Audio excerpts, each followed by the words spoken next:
Hello everyone, welcome back to Sunny Live Show and thank you so much guys for tuning in. Well guys, alishoni ke lingenazo izindaba zalo. Namhlanje ke njengoba nizwile ukuthi ke uJub ongumculi ophinde ke abe upresenter wohlelo uyajula 99 okuhlelo kodlala ke kwiMoja Love. Uzinikelile emaphoyiseni emva ukuthi ke kuphume iwarrant of arrest eyamene necala le rape, assault kanye nemurder.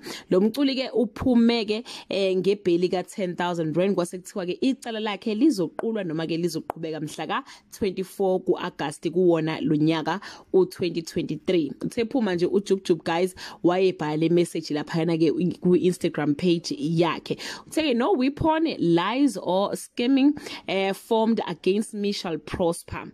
Kingwana badimu batlong libatlong. God knows my heart and the truth which shall prevail. Wesetige hashtag in God we trust. Then we say ke lama scripture guys which I think atholakala lapha yana ke ku Psalms 121.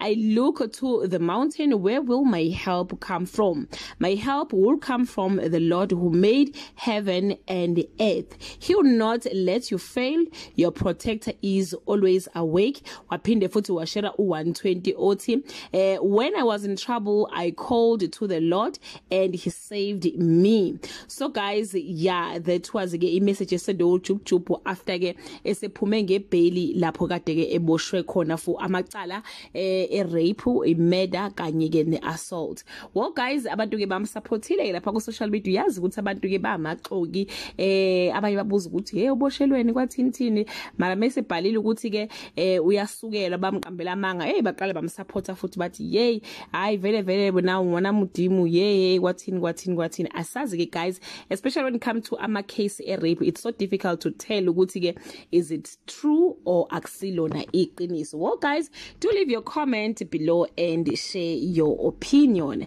Bye.